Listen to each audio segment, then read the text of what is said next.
الرحمن الرحیم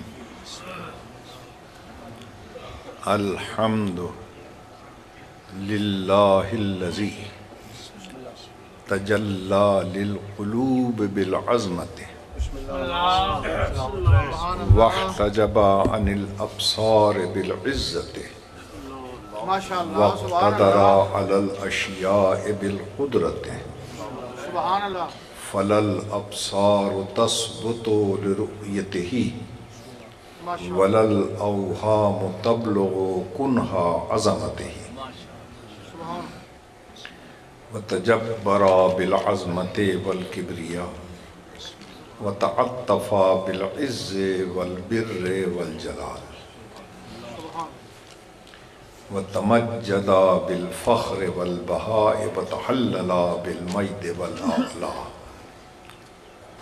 والصلاة والسلام علی النبی الامی المکی المدنی الابتہ التہامی السید البہی والسراج المضیء والکوکب الدری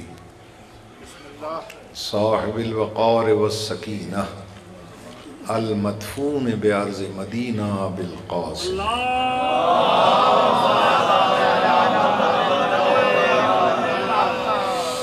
وعلی عطرتہ الطیبین الطاہرین المعصومین الذین اذهب اللہ عنہم الرجس وطہرہم تطہیرا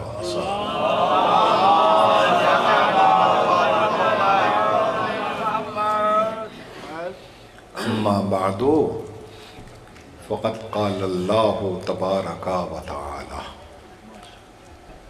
فی کلامہ المبین وہو اصدق الصادقین بسم اللہ الرحمن الرحیم وَإِذْ أَخَذَ اللَّهُ مِيثَاقَ النَّبِيِّينَ لَمَّا آتَيْتُكُم مِّن كِتَابٍ وَحِكْمَةٍ ثُمَّ جَاءَكُمْ رَسُولٌ مُصَدِّقٌ لِّمَا مَعَكُمْ لَتُؤْمِنُنَّ بِهِ وَلَتَنصُرُنَّهُ ایک صلوات پڑھیں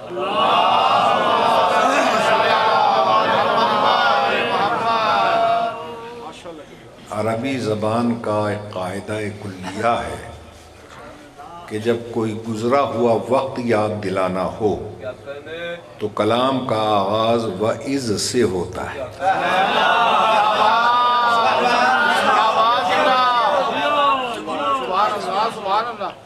ایسا محسوس ہوتا ہے کہ بڑی مدت کے بچھڑے ہوئے مل رہے ہیں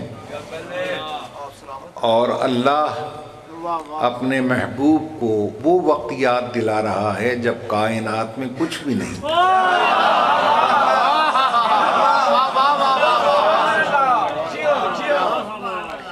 ساری کائنات پردہ عدم میں مستور تھی اللہ کہتا ہے میرے حبیب وہ وقت بھی یاد ہے جب حرکت و سکون ابھی کسی ساکن و متحرک کے انتظام میں دم بخود تھے اجسام عناصر کی ترکیب مزاجی کے منتظر تھے ارواح امر کن کی محتاج تھی کائنات کا ذرہ ذرہ لباس عدم پہنے ہوئے نیستی سے ہمکنار تھا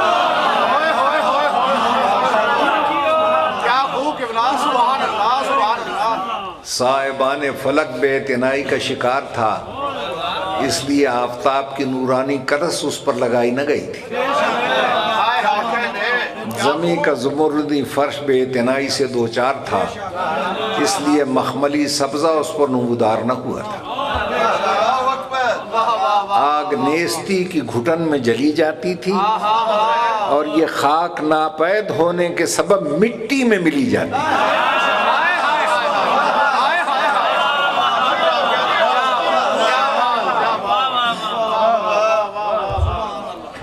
نہ سورج تھا نہ چمک تھی نہ چاند تھا نہ دمک تھی نہ ستارے تھے نہ جھلک تھی نہ ڈالیاں تھی نہ لچک تھی نہ بلبل تھا نہ چہک تھی نہ کلی تھی نہ مہک تھی نہ غنچے تھے نہ چٹک تھی نہ کسی منافق کے دل میں ولائے علی کا خار تھا نہ کھٹک تھی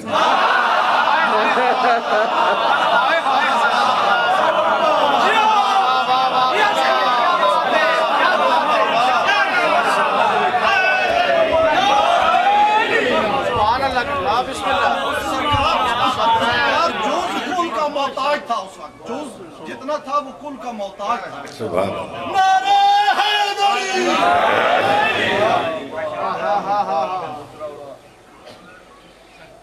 توجہ ہے نا صاحبان. میں میرے عزیز جز اور کل کی بحث میں اس لیے نہیں پڑھتا کہ بعض مولوی صاحبان یہ ہمیں کہتے ہیں کہ آپ کے علماء نے لکھا ہے کہ علی ولی اللہ جزو آذان نہیں ہے، جزو نماز نہیں ہے. اس لیے میں نے لفظ جز سے اجتناب کیا.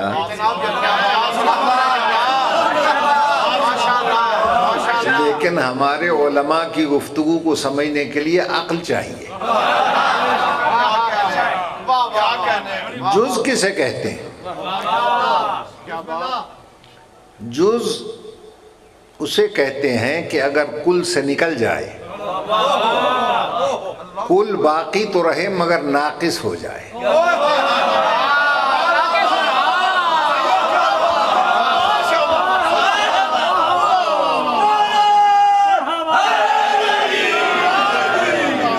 دیکھنا، یہ ہاتھ میرے بدن کا جز ہے، خدا نہ خواستہ نکل جائے تو کل باقی رہے گا مگر ناقص ہو جائے. آنکھیں میرے بدن کا جز ہیں، خدا نہ خواستہ اگر ایک نکل جائے تو کل باقی تو رہے گا مگر ناقص ہو جائے گا. لیکن اسی بدن میں ایک اور شے ہے، اگر وہ نکل جائے نہ کل کسی کام کا نہ جز، اسے روح کہتے ہیں.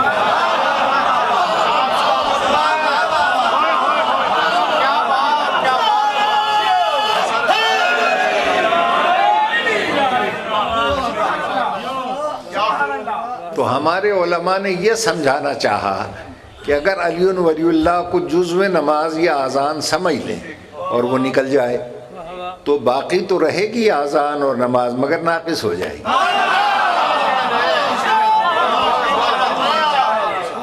لہٰذا انہوں نے یہ سمجھایا کہ علی ولی اللہ جزو اذان و نماز نہیں ہے، روح اذان و نماز.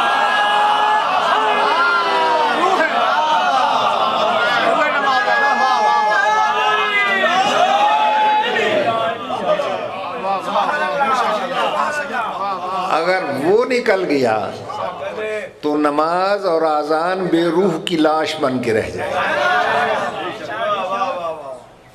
اور یہ علماء نے پیغمبر کے فرمان کے مطابق کہا ہے. پیغمبر نے کہا حب علی مخ العبادہ، علی کی محبت عبادت کی روح ہے.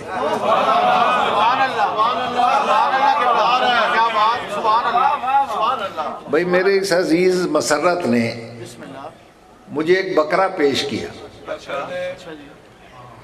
بڑا موٹا تازہ، تقریباً 30-35 کلو کا وزن، کہ جی میں نے آپ کے لیے رکھا تھا. ہے بڑا موٹا تازہ مگر ایک کمی ہے، اس میں روح نہیں ہے.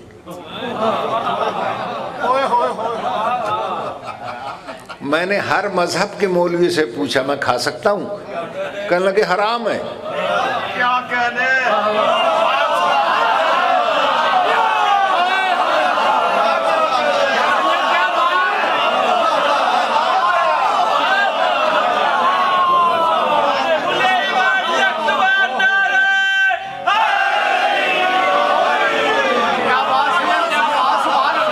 اس سے میں اس نتیجے پر تک پہنچا کہ جیسے بے روح کا بکرا حرام ہے، بے روح کی نماز اور اذان بھی حرام ہے.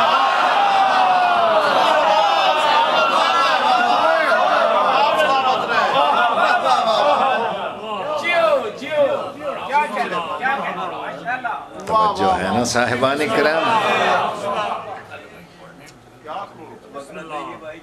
کیوں چھڑ بھجوانا ہے سننا میری یاد کرنا کیوں چھڑ بھجوانا ہے سننا میری ہاتھ کلمار اجا کر احمد جہاں دا مولا ہے تسلیم تو نجب کا شاہ حیدر جلال دعوت کر کے نہ سارے عمل تباہ کر در منفیت دیا مقبولہ مخلوق نو نہ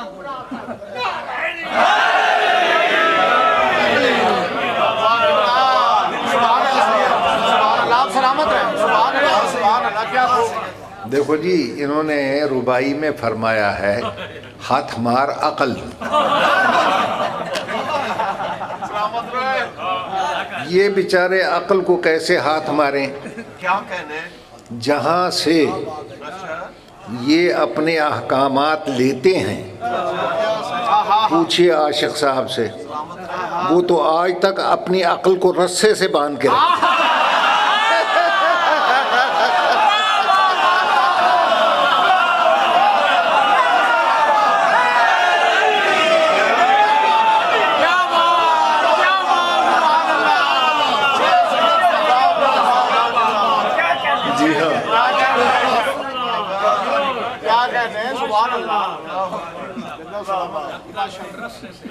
جی ہاں، کوئی قوم عقل کو رسے سے نہیں باندھتی، مگر آپ سعودی عرب چلے جائیں، ہر عقل رسے سے بندھی ہوئی ملے گی۔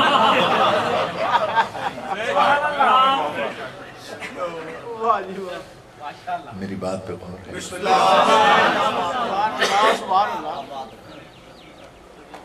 عقل جو ہے اس کے لیے ارشاد یہ ہوا اول ما خلق اللہ العقل، سب سے پہلے اللہ نے عقل کو پیدا کیا۔ پڑھیے اصول کافی، فروع کافی، اس میں یہ فرمان موجود ہے۔ ثم قال له اقبل، پھر عقل کو پیدا کر کے اسے کہا آگے آ گئی۔ ثم قال له ادبر، پھر اس عقل کو حکم دیا پیچھے ہٹ، وہ پیچھے ہٹ گئی۔ پھر اللہ نے جہل کو پیدا کیا، قال له اقبل، جہالت سے کہا آگے آ، جلدی سے آ گئی۔ ادبر، پیچھے ہٹنے سے انکار کر دیا۔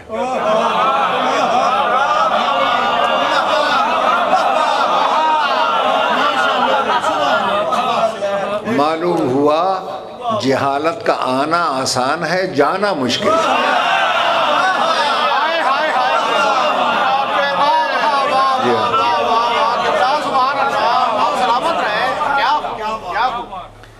دیکھیے عقل کو دو حکم دیے، آگے پیچھے ہٹ، دونوں کو قبول کیا اس نے، اور جہالت کو دو حکم دیے مگر اس نے ایک کو کافی سمجھ لیا۔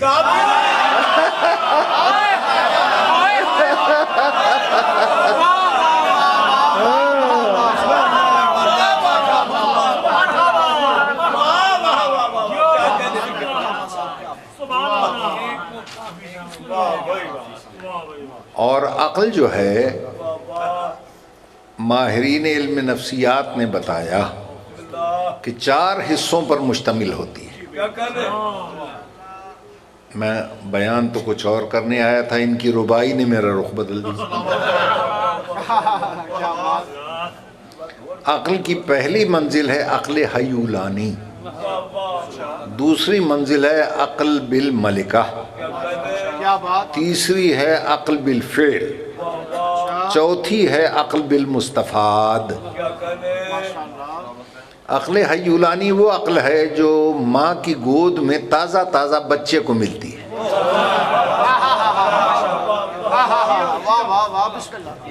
یہ حیولہ سے مشتق ہے، حیولہ کہتے ہیں خاکہ، بچے کے ذہن میں خاکہ ابھرتا ہے اور مٹ جاتا ہے، اسے کچھ پتہ نہیں میرا کون ہے، پرایا کون ہے، دوست کون ہے، دشمن کون ہے، کچھ نہیں۔ عقل حیولانی۔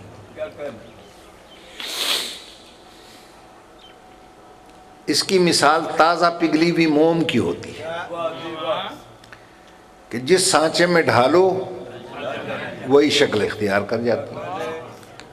تو اسی لیے فرمایا تھا کل مولود یولد علی فطرت الاسلام، ہر بچہ پیدا تو فطرت اسلام پہ ہوتا ہے، ماں باپ کی آغوش سانچے کا کام کرتی ہے۔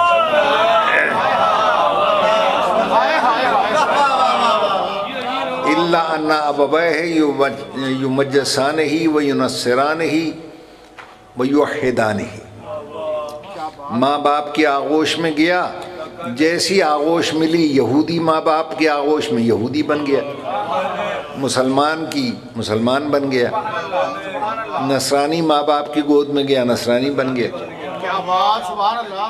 بشرطے کہ تازہ پگھلی ہوئی موم، اور اگر ٹھنڈی ہو جائے تو آسانی سے نہیں ڈھلتی، اس کو تراشنا بھی پڑتا ہے، خراشنا بھی پڑتا ہے، تھپ تھپانا بھی پڑتا ہے.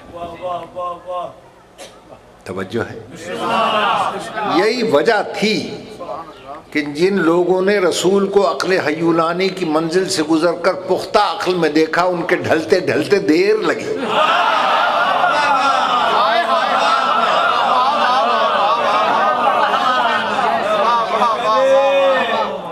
اور جو بچہ عقل حیولانی کی منزل میں آغوش رسول میں آیا، وہ مجسم تصویر رسالت بن گیا.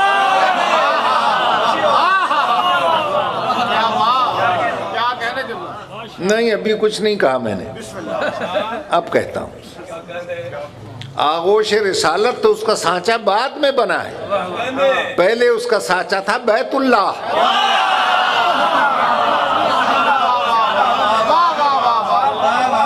جب اس سانچے میں آیا تو وہ شکل اختیار کر گیا، اس سانچے میں آیا تو یہ شکل اختیار کر گیا. بچہ ایک ہی رہا، ساری زندگی اس پر دونوں کے شبہات ہوتے رہے.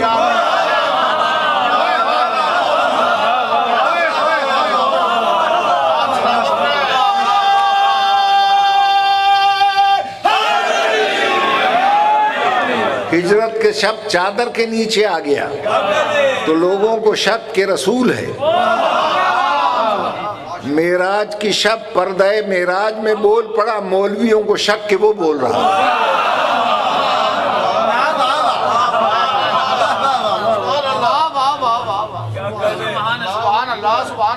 یہ ہے عقل حیولانی. پھر عقل بالملکہ،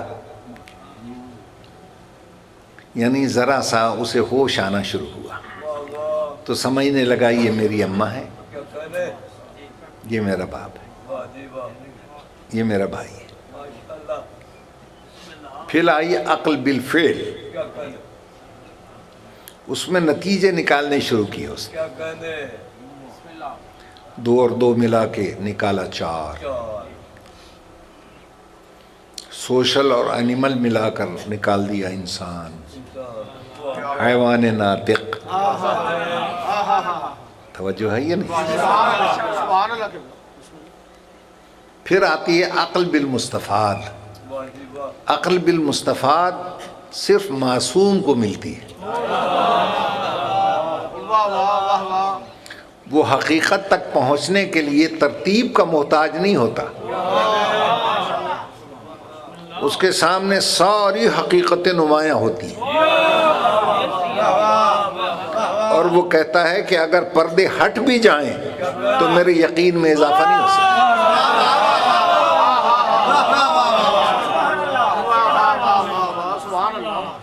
آغوش مادر میں رہ کر لوح محفوظ کا مطالعہ کرنا، کیونکہ ساری حقیقتیں لوح محفوظ میں بند ہیں. سرکار امام حسن مجتبی علیہ السلام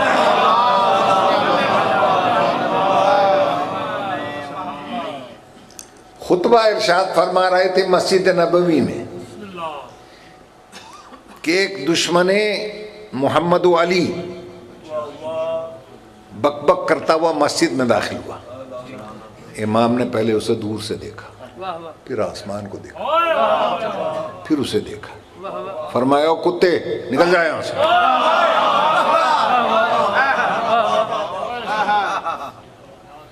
تو لوگوں نے دیکھا ہے کتا دم ہلاتا ہوا نکل رہا.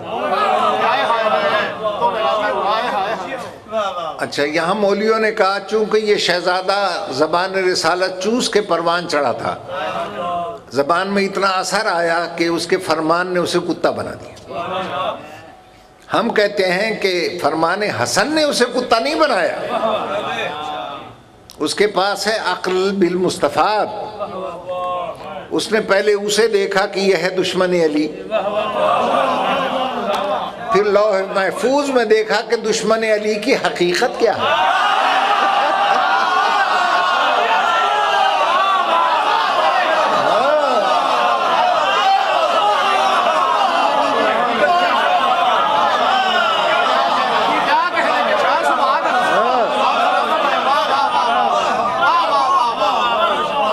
اس حقیقت پر جو انسانیت کا پردہ پڑا ہوا تھا، نشتر امامت سے چاک کر کے حقیقت کو بے نقاب کر دیا۔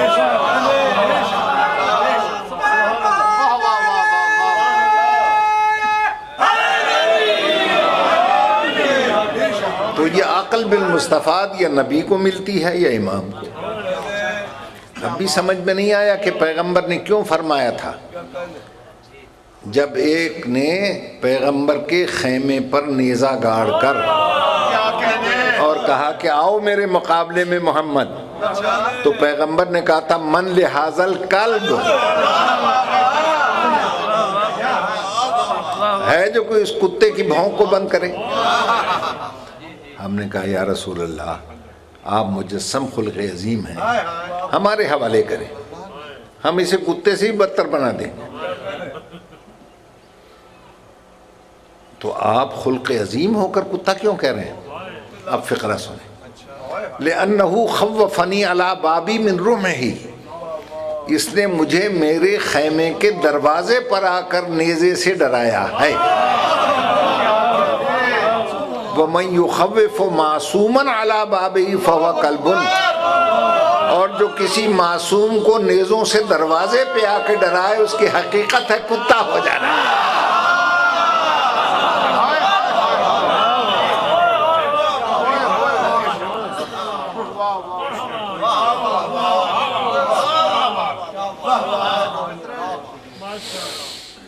توجہ ہے نا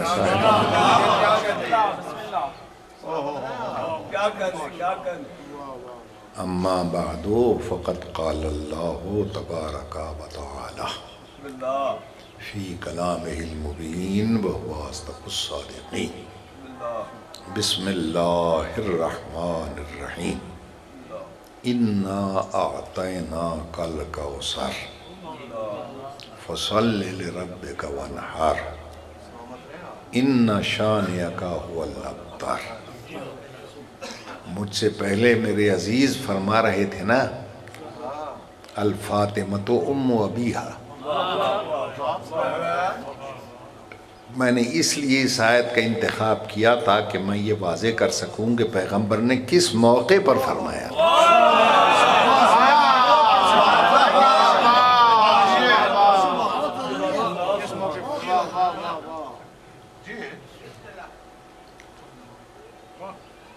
میرے عزیزو،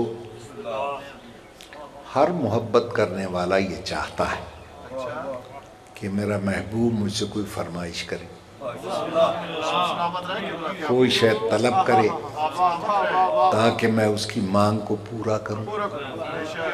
اللہ بھی چاہتا تھا میرا محبوب مجھ سے کچھ مانگے میں اسے عطا کروں، اور محبوب کو یہ ناز تھا میں کیوں مانگوں؟ وہ محبوب ہی کیا ہوا جس کی ہر طلب مانگ سے پوری ہو؟ میں نہیں مانگوں، مانگتا اس لیے نہیں ہوں کہ اگر مانگ کر لوں گا کتنی بڑی شے مانگوں میری حیثیت کی ہوگی، بلا مانگے جو اپنی طرف سے دے گا وہ اس کی حیثیت کی۔ میں نہیں مانگتا، اگر صرف نبی ہوتا تو مانگ لیتا، رسول ہوتا تو مانگ لیتا، میں اس کا محبوب بھی تو ہوں۔ اور ارباب ذوق کے لیے ایک فقرہ کہتا ہوں، مانگتا اس لیے نہیں ہوں کہ محبوب ہوں، بال جیسی عزت ہے مانگ میں فرق آ جائے۔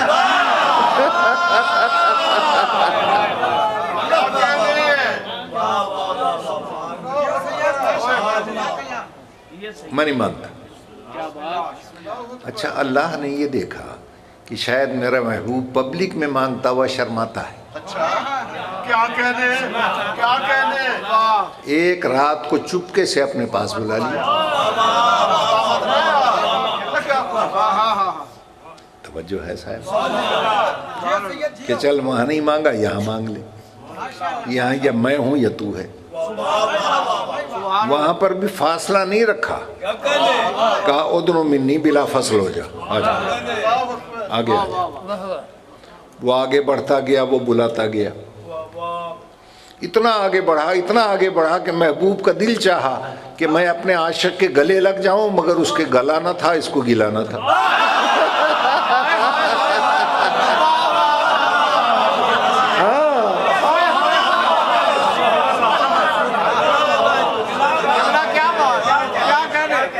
جی ہاں، اور کتنی احتیاط کی اللہ نے کہ اس وقت تنہائی میں یہ میں ہوں یا یہ ہے، میں اللہ ہوں یہ بندہ ہے، اللہ اللہ ہے بندہ بندہ ہے۔ اللہ بن کے بات کروں گا تو ہو سکتا ہے تنہائی میں گھبرائے، اللہ بن کے نہیں بولا، ایسے بول رہا تھا جیسے بھائی بولتا ہے۔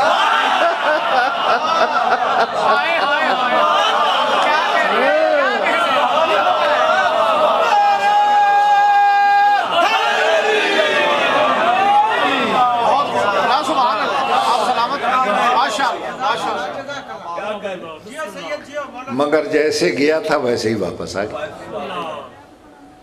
اب یہاں مولوی صاحبان کہتے ہیں اللہ کے گھر گیا تھا، ارے بھائی اللہ تو لا مکان ہے، اس کا تو گھر ہی کوئی نہیں۔ اللہ کا گھر زمین پہ نہیں تھا، بولو تھا نا؟ مجھے پوری تاریخ رسالت پڑھ کے بتا دیں، کسی دن رسول زمین پر بنے ہوئے اللہ کے گھر میں جوتیاں پہن کے گھسے، اور کسی دن اپنے یا اپنی بیٹی کے گھر جوتیاں اتار کے گئے؟ اب سوچ کے بتانا معراج والی رات جوتیوں سمیت کس کے گھر جا رہا تھا؟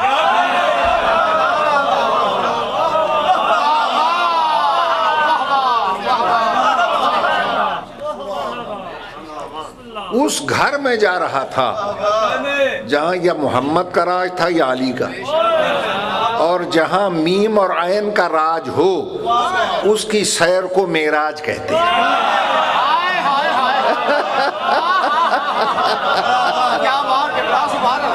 جی ہاں، سلامت رہیں، ماشاءاللہ ماشاءاللہ۔ اور اس گھر کا دروازہ تھا جسے سدرۃ المنتہا کہتے ہیں۔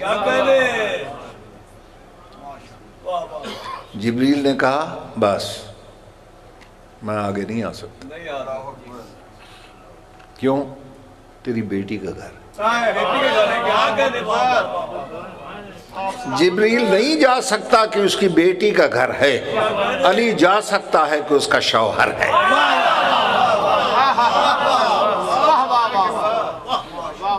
اب پیغمبر نے کہا آؤ آؤ کوئی بات نہیں، کلو دنو تو انمولت اللہ ترختو، انگلی کے پورے جتنا بھی بڑھوں گا تو جل جاؤں گا۔ تو حضور آگے چلے گئے، وہ نیچے رہ گیا۔ میں مولویوں سے پوچھتا ہوں کہ جبریل اور رسول ساتھ ساتھ تو کھڑے تھے بالکل، اور وہ کہتا آگے آؤں گا تو جل جاؤں گا۔ میں کہتا ہوں اس نے کہہ دیا تھا جل جاؤں گا، رسول نے تسلی کیوں نہیں دی تھی؟ نہیں جلے گا کہ میرے ساتھ ہے۔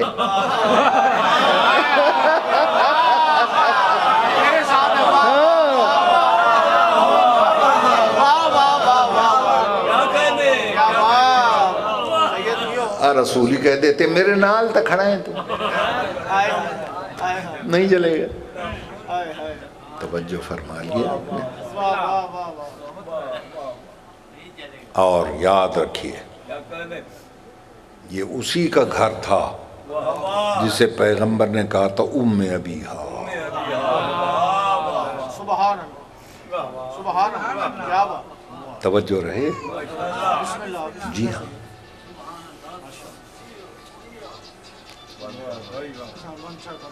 اور میرے عزیزو،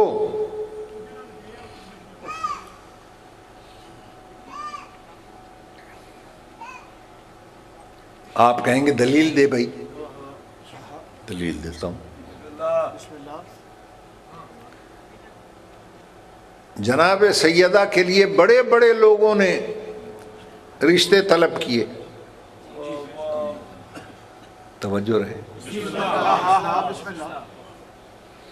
مگر پیغمبر نے یہ کہہ کر مسترد کر دیے، ما زوجتها ولکن اللہ زوجها علی العرش، فاطمہ کا نکاح تو اللہ نے عرش پہ کر دیا۔ بی بی کی عظمت پہ بلند تر صلوات۔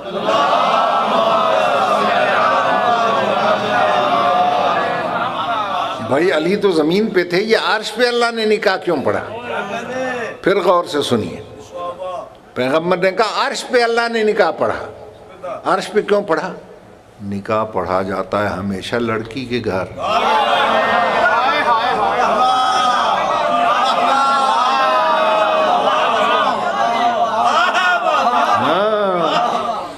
جہاں لڑکی کا گھر تھا اللہ نے وہیں اس کا نکاح پڑھ دیا۔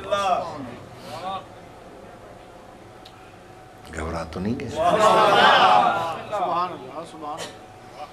تو میرے عرض کرنے کا مقصد یہ ہے کہ خداوند عالم نے چاہا تھا یہ طلب کرے، اس نے کہا میں نہیں مانگتا۔ ایک دن ابر سخاوت الہی جھوم کے آیا اور اللہ نے اعلان کر دیا میرے حبیب تو نہیں مانگتا نہ مانگ، لے اب ہم اپنی طرف سے دیتے ہیں، اِنَّا أَعْطَيْنَاكَ الْكَوْثَرَ،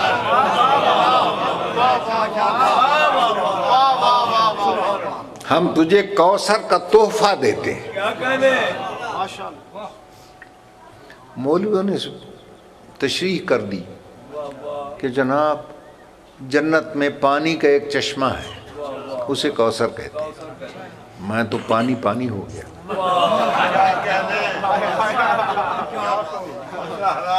اتنے نخرے جھیلے، اتنا انتظار کرایا اور دیا کیا؟ پانی کا وہ چشمہ جو عام مومن کو نعرہ حیدری پہ دے دیتا ہے۔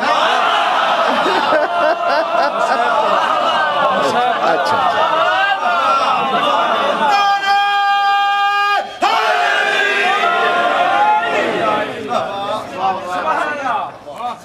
توجہ ہے یا نہیں صاحب؟ صحابہ کرام نے پوچھ لیا یا رسول اللہ کون سا کوثر تحفے میں ملا ہے؟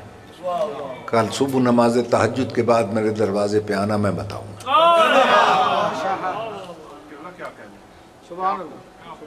سارے صحابہ کرام رضوان اللہ علیہم جمع ہو گئے جی، اور جبریل و میکائیل نے ان کا استقبال کیا۔ اس دن غالباً ملک الموت چھٹی پہ تھا۔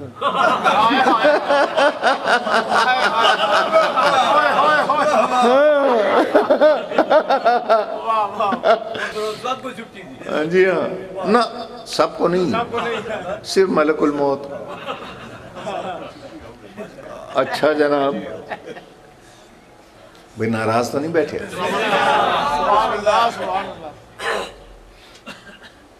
پیغمبر کے انتظار میں بیٹھے ہیں کہ حضور برآمد ہوں تو پتہ چلے۔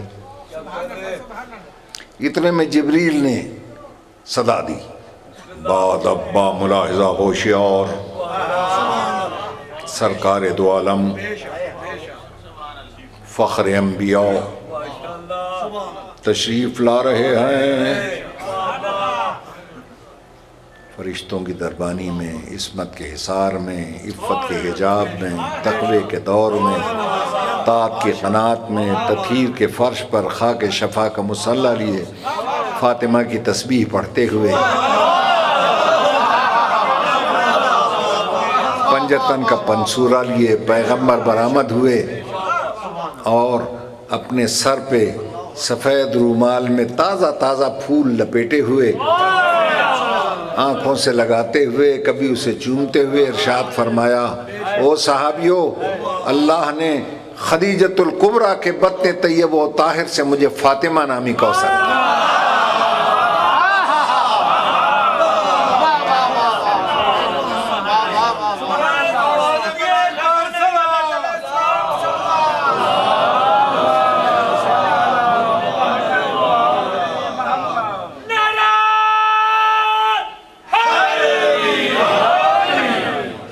سنو، صدق و صفا اس کی کائنات ہے، علم و یقین اس کے خزانے ہیں، خدا رسانی اس کا نصب العین ہے، صحف انبیاء اس کے فضائل کی تمہید ہے،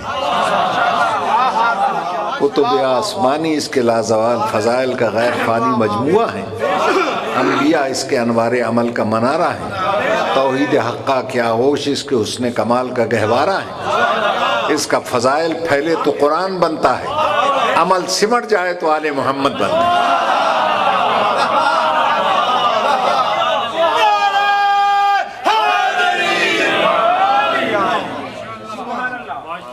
مریم اس کی زلفیں سنوارتی ہے،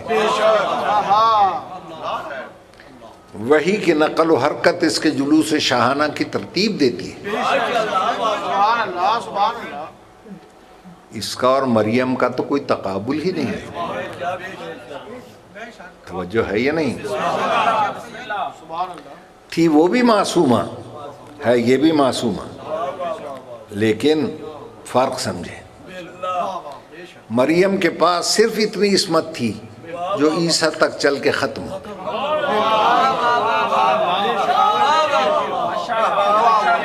اور یہ عصمت کا وہ خزانہ ہے کہ جس کی عصمت 11 پشتوں تک چل کے بھی آج تک قائم ہے۔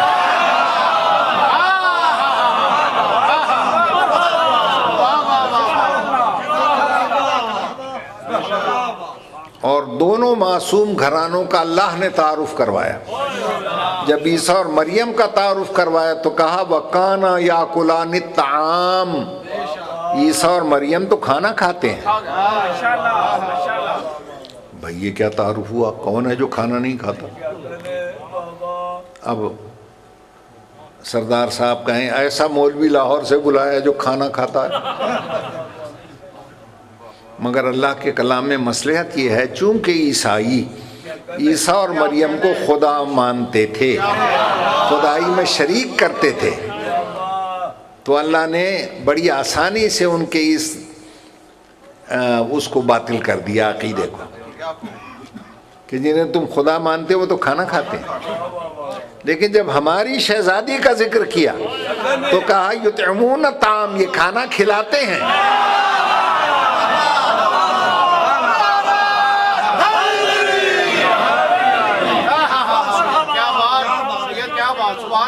کھانا کھانے والے اور ہوتے ہیں، کھلانے والے اور ہوتے ہیں۔ کھانا کھانے والے کھا کر اللہ کا شکر ادا کرتے ہیں، کھلانے والوں کا اللہ شکر ادا کرتے ہیں۔ وَكَانَ سَعْيُكُمْ مَشْكُورًا، توجہ ہے یہ نہیں؟ مریم کے منہ سے نکلے گا لم یمسسنی بشرن، توجہ چاہتے ہیں۔ اب اس کا ترجمہ جو مولوی کرتے ہیں وہ عصمت کے خلاف جاتا ہے۔ دیکھیے دو چیزیں ہیں عربی میں چونکہ عربی زبان کو 15 سال تک ایم اے کلاسز کو میں نے پڑھایا ہے، میں واضح، ایک شے ہوتی ہے لمس، ایک ہوتا ہے مس، ان دونوں میں فرق سمجھتے ہیں۔ جذبات برانگیختہ کرنے کے لیے جو لفظ استعمال ہوتا ہے وہ ہے لمس، اور تعظیم کے لیے جو لفظ استعمال ہوتا ہے وہ ہے مس۔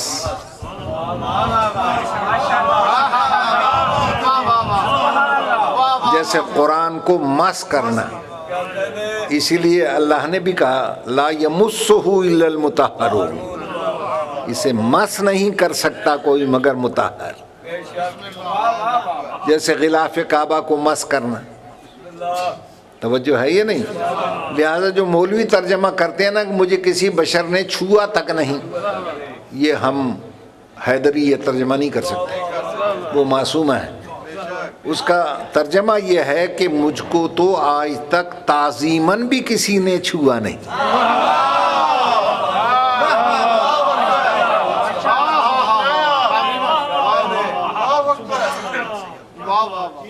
میری بات پہ غور فرمائیے، دیکھیں نا ان مجالس کا مقصد تو یہ ہوتا ہے کہ معلومات میں اضافہ. بے شک بے شک. لو میرے عزیزو، تو صحابہ نے کہا یا رسول اللہ کچھ اور بھی بیان فرمائیں. فرمایا پھر سنو، یہ فقط بیٹی نہیں ہے، الفاطمۃ ام ابیہا. یہاں فرمایا یہ اپنے باپ کی ماں. دیکھیے ماں کسے کہتے ہیں؟ ماں شرط ہے بیٹے کے وجود کے لیے. بغیر باپ کے بیٹا ہو سکتا ہے، جیسے عیسیٰ ماں کے بغیر نہیں ہو سکتا. اگر ماں نہ ہوتی تو عیسیٰ بھی نہ ہوتے. اور فرمایا یہ اپنے باپ کی ماں ہے. کیا مطلب؟ میں نبی ہوں، رسول ہوں. نبی اور رسول ہونے کے لیے شرط ہے عصمت. یہ ہے عصمت کا ذخیرہ اور خزانہ. اگر یہ خزانہ عصمت نہ ہوتا میں نبی نہ ہوتا، میں رسول نہ ہوتا. اس لیے فرمایا الفاطمۃ ام ابیہا. چونکہ مرکز ہے جناب فاطمہ، اسی لیے جب چادر کے اندر بٹھا کر تعارف کروایا اور جبریل نے پوچھ لیا یا رب من ہؤلاء تحت الکساء، یہ چادر کے نیچے کون کون ہے؟ ارے جبریل تو روز آتا ہے، پیغام لاتا ہے، چکیاں چلاتا ہے، جھولے جھولاتا ہے، تجھے پتہ نہیں ہے کون ہے؟ کہ پتہ تب چلتا ہے جب یہ الگ الگ ہوں.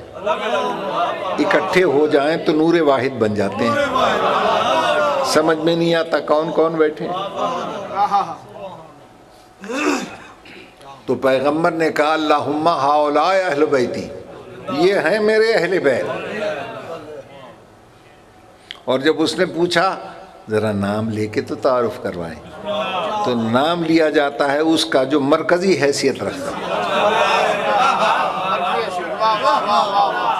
تو کہا نام سنو، ہم فاطمۃ و ابوہا و بعلہا و بنوہا. یہ فاطمہ ہے، یہ اس کا باپ ہے، یہ اس کا شوہر، یہ اس کے بچے. سبحان اللہ سبحان اللہ. توجہ ہے یا نہیں؟ اب پوچھے بھائی عاشق صاحب سے، ان کی تو زندگی عربوں میں گزری ہے. ایک خاتون کا نام لے کر تعارف کروایا جائے نا تو ضمیر استعمال ہوتی ہے ہیا. تو کہنا چاہیے تھا ہیا فاطمۃ و ابوہا و بالہا و بنوہا. اور اگر بہت سے مرد اکٹھے ہوں تو ان کے لیے ضمیر ہوتی ہم. تو یہاں ہیا فاطمہ نہیں کہا اللہ نے، ہم فاطمہ کہا. کیا مطلب؟ جب یہ سب اکٹھے ہو جائیں تو بنتی ہے ایک فاطمہ.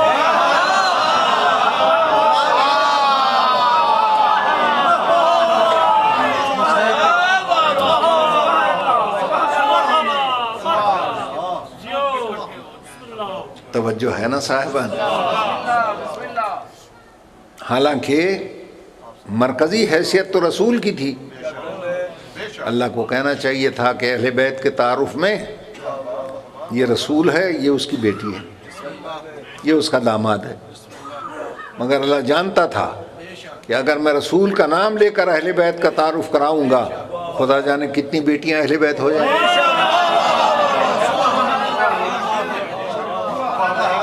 اگر داماد کا لفظ آئے گا، خدا جانے کتنے بناسپتی داماد اہل بیت ہو جائیں. لہذا رسول کا نام نہیں لیا، بی بی بطول کا نام لیا. اللہ بتلانا چاہتا تھا کہ اہل بیت رسول کے رشتہ داروں کو نہیں کہتے، بطول کے رشتہ داروں کو کہتے.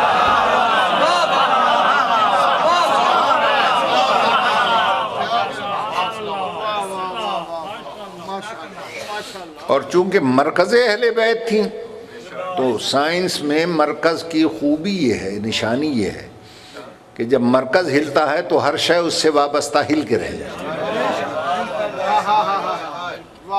جب جب سامنے آئی پیغمبر کھڑے ہو گئے. کیا کہنے کیا کہنے جب سامنے آئی, یہ نہیں کہ پیدل چل کے آئی, 2-2.5 سال کی تھی, گھٹنیوں چل کے آئی تو رسول کھڑے ہو. 10-12 سال کی ہوئی آئی تو کھڑے ہو گئے.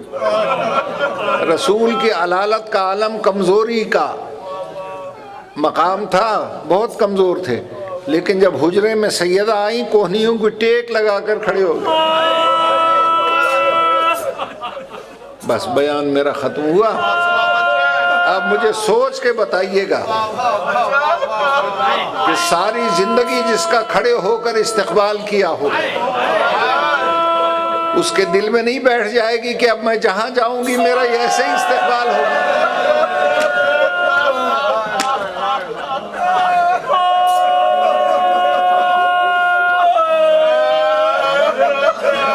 اور یہی سوچ کے وہ ایک جگہ چلی گئی جسے آتے ہی رسول کھڑے ہو کے بٹھا دیتے تھے, 4 گھنٹے کھڑی رہی.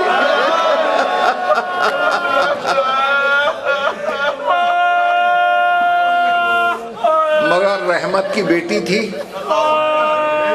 طبیعت میں جوش نہیں آیا, جلال نہیں آیا, بڑے آرام سے فرما رہی تھی, میرے باپ کے دوستو مجھے پہچانو, میں فاطمہ.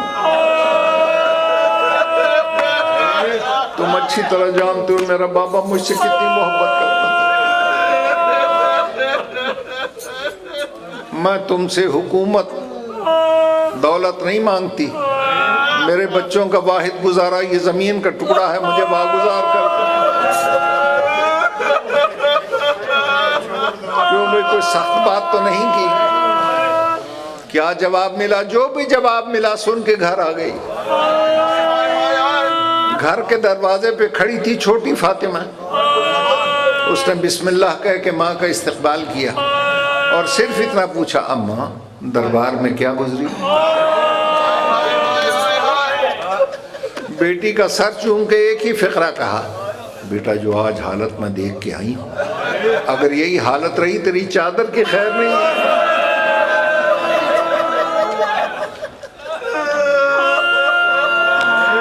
وہ تھی علی کی بیٹی, یہ تھی نبی کی بیٹی, یہ چلتی تھی تو نبی لگتی تھی, وہ بولتی تھی تو علی لگتی تھی. کوئی شے دونوں میں مشترک نہ ہوئی, مگر اسے انقلاب کہوں یا حادثہ کہ ایک شے دونوں میں جمع ہو گئی کہ دونوں کو دربار میں جانا پڑا. علی کی بیٹی کو بھی نبی کی بیٹی کو بھی,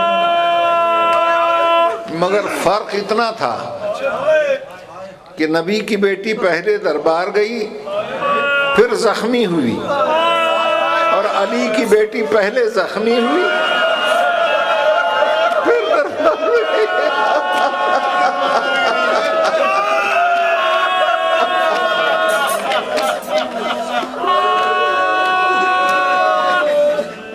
میرے عزیزو, زیادہ مصائب میں پڑھ نہیں سکتا, صرف اتنا عرض کرتا ہوں, پڑھیں تاریخیں. جب گھر میں چلتی تھی نا تو علی اپنی ابا قدموں کے نیچے بچھا دیتے تھے کہ بیٹی کو زمین سخت نہ لگے. مگر ظالموں نے اسی بچی کو 9 میل پیدل چلایا, اور جتنے یہاں بیٹھے ہو مطالعہ کرنے والوں, میں سید ہونے کی حیثیت سے ایک سوال کرتا ہوں, جسے 9 میل چلایا گیا اس کے سر پہ چادر تو نہیں تھی؟ مجھے بتائیں علماء سے پوچھ کر, کیا پاؤں میں جوتیاں تھیں؟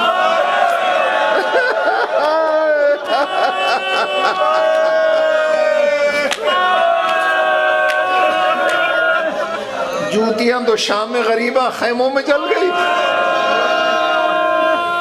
نوکدار پتھریلی زمین پر کیسے چلی ہوگی. مگر مجھے اسی معظمہ کی قسم ہے زخمی پیروں کے ساتھ جب دربار میں قدم رکھا اور زبان مبارک سے نکلا بسم اللہ الرحمن الرحیم، ایک نابینا صحابی آواز سن کے بے ہوش ہو گیا۔ جب ہوش میں آیا تو ساتھ والے سے کہتے ہیں دربار میں علی کہاں سے آ گئے؟ انہوں نے کہا علی نہیں ہے، پھر کون ہے؟ کہ بنت علی ہے۔ گھبرا کے کہتا ہے بنت علی اور لفنگے کا دربار کیسے آئی ہے؟ ساتھ والا کہتا ہے آئی نہیں، لائی گئی ہے۔ کہتا ہے لائی گئی ہے؟ ساتھ والا کہتا ہے شکر کر تیری آنکھیں نہیں ہیں، ننگے سر بھی ہے۔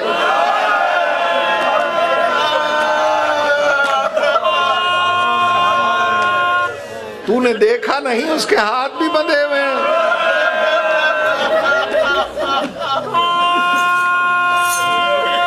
تو کسی نے یہ بھی پوچھ لیا۔ اب میں شریف لہو کے لیے ایک فقرہ سناتا ہوں کہ خاتون ہو کر علی کے مردانہ لہجے میں کیوں بولی؟ تو کہا کہ اس لیے بولی کہ بے غیرت یزید کو بتلا رہی تھی کہ کمینے چادریں چھین کر سمجھا کہ ہم پردے سے محروم ہو گئے۔ سن بے غیرت یزید، وہ اس عظیم پردے دار کی پردے دار بیٹی ہوں، پردے دار ماں کی پردے دار بیٹی ہوں جو چادر کی محتاج نہیں ہے۔ میں اپنی آواز کا پردہ رکھنا بھی جانتا ہوں۔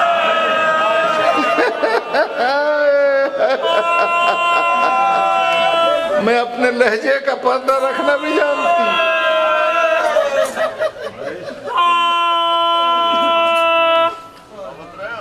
اور اس طرح خطبہ دیا ہے توحید پر۔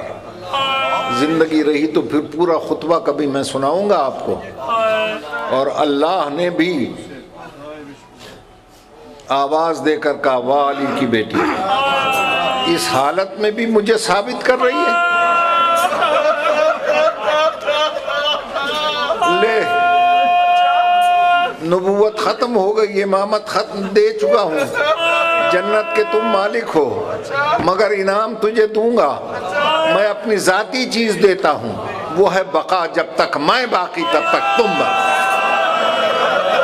نہ کبھی میں فنا ہوں گا نہ تجھے فنا ہونے دوں گا۔ جن دلوں میں تم رہو گے وہاں میں بھی رہوں گا، جن گھروں میں تم رہو گے وہاں میں بھی رہوں گا۔ جب تک نزع اللہ رہے گا نیاز حسین کو ساتھ رکھوں گا۔ اللہ آپ کی عبادت قبول کرے، خدا آپ کی اس مجلس کو منظور کرے، بیماروں کو صحت عطا فرمائے، مقروضوں کو بارک کر سے انشاءاللہ۔ اچھا عزیزو، زندگی رہی تو پھر ملیں گے انشاءاللہ۔ سلامت رہیں، مولا آپ کو صحت دے۔ مہربانی۔